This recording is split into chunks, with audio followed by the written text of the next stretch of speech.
Now, the reassuring thing about bubbles is that in the end they burst. But the Bank of England is currently trying to decide whether it's better to pop what looks very much like a property bubble in some parts of the country on purpose, or let the madness continue, crossing their fingers that it will slowly deflate on its own. As our economics correspondent Duncan Weldon reports, it's not altogether a straightforward choice.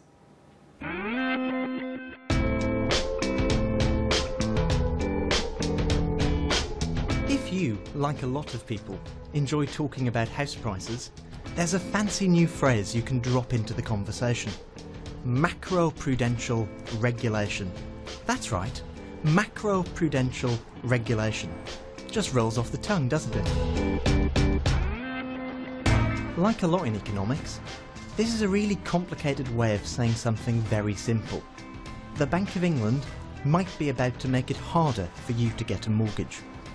One of the things we learned in the 2000s was that trying to control the whole economy just by interest rates isn't a very good idea. So if you're trying to calm the housing market, raising interest rates can be a pretty damaging way to do it. So macroprudential tools try to either make it more difficult and expensive for lenders to do risky lending, or they try and control the amount that individuals can borrow. Since the recession, the Bank of England has been given a whole new toolkit of policies. So what's in the box? The power to recommend that changes are made to Help to Buy, the scheme where the government will help people with small deposits by guaranteeing part of their mortgage. Or the bank can make it more expensive for mortgage providers to hand out loans by making them hold more capital. If this isn't enough, then the bank can take more direct action. For example, putting a limit on the size of loans relative to borrowers' income. These tools might prove to be pretty controversial, especially amongst those most affected, mortgage lenders and house builders. I don't think there's any need to restrict mortgage availability at the moment, but if the Bank of England felt that that was appropriate at some point down the line, we'd have to be very careful, or they would have to be very careful, that they didn't institute measures which did restrict housing supply. The Governor has said that there are deep structural problems in this country, and he was referring to the very low levels of house building. And I'm sure he would be very mindful that anything they did didn't choke off the very welcome increase in housing supply that we've seen. The reason the bank is considering using its new tools is that in some parts of the country, but by no means all, house prices are soaring. According to official figures, they rose by 8% in the year to March. In London, they're up 17. To put that another way, in the last year, the average London property earned £6.96 an hour, and it worked 24 hours a day, 7 days a week. To some economists, that sounds a bit, well, bubbly. The housing market never left the bubble. Between 1997 and 2007, the level of house prices tripled. The amount of debt that the economy accumulated in response to that shot up to unprecedented levels. It never cleared. National statistics obscure as much as they reveal. The regional patterns are much more varied.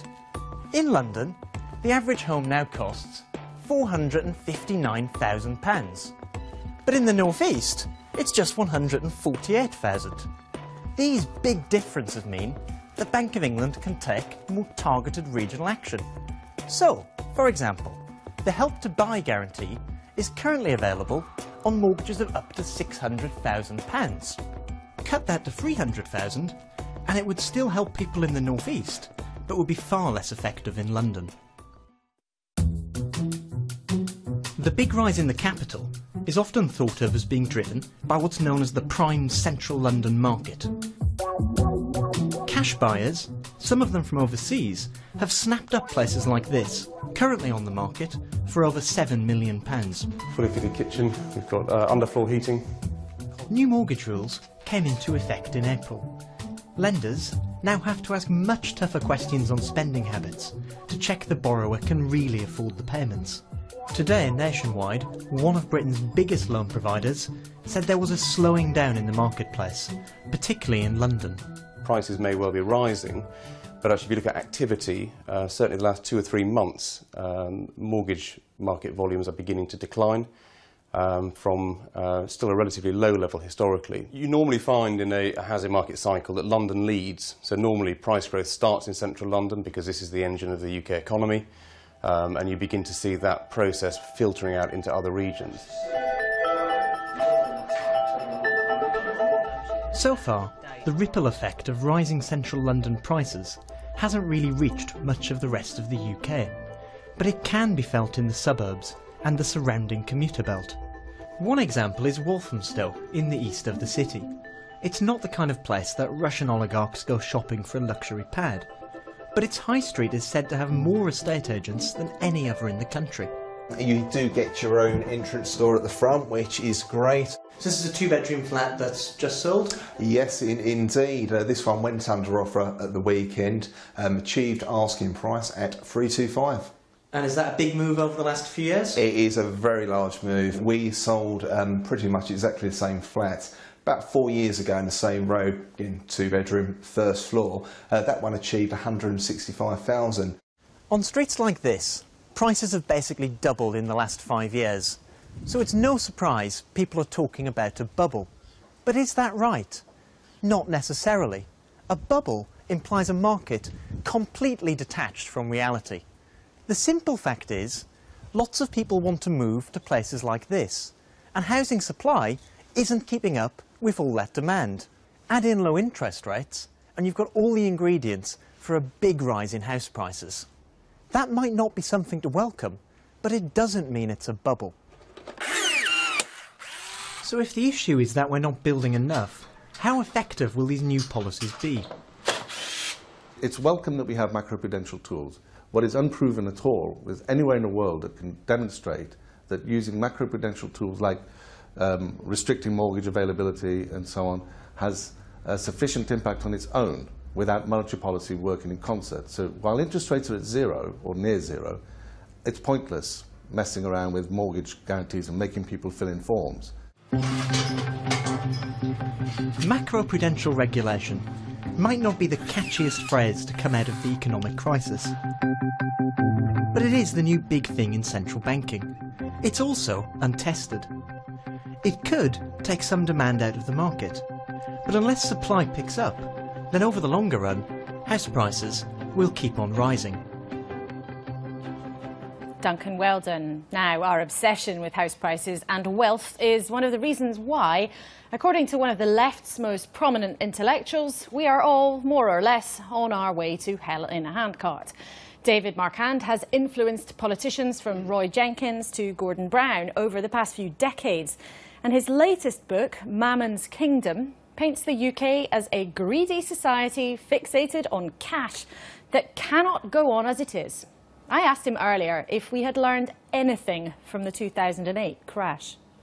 Well, I thought we had. Immediately afterwards, it looked as though we had, but I'm afraid I'm beginning to think, no, we didn't. For example, the Governor of the Bank of England is saying the same kind of behaviour patterns that existed before the crash seem to be coming back. You contend in the book that here in Britain we are more ardent worshippers of Mammon than in any other country. Why do you say that? Well, I don't think I say in any other country. I say than any other big country, big European country. We're not more ardent worshippers of Mammon than they are in the United States. And I think many of the social ills that come from, for example, inequality in Britain are found in the United States in a much worse form. And I'm not saying that nobody worships Mammon in Germany or France or Italy, but I do think we've been more ardent worshippers of Mammon than other large Western European democracies. But why is that? What do you put that down to? Well, I think it goes back quite a long way, actually. And indeed, I try to say this in the book, that there's been a sort of the state and the financial sector have been kind of Siamese twins almost in this country, in a way which has not been true of other countries, actually since the beginning of the 18th century. But right back then, the foundation of the Bank of England, at the end of the 17th century, and the foundation of the national debt, which was more or less contemporaneous, actually created a very curious kind of symbiosis, to use a rather pompous word, between the political elite and the financial elite. But the success, if you like, of that sector has also brought enormous wealth to the country through the payment of tax revenues, which have been then available for successive governments to spend. And you can't really have one without the other, can you? Well, you don't have to have this degree of predominance of the financial sector, and I think it's been very unhealthy. Also, it's true that a very large amount of the wealth that has been created by the financial sector has actually been squirreled away in tax havens, and the avoidance of tax has been pretty remarkable. So I don't think we should think that the nation as a whole has necessarily benefited very much from the dynamism and undoubted dynamism of the financial sector. But successive politicians, including politicians from the left, and you're seen very much as an intellectual godfather to some on the left, have encouraged development and progress from the city.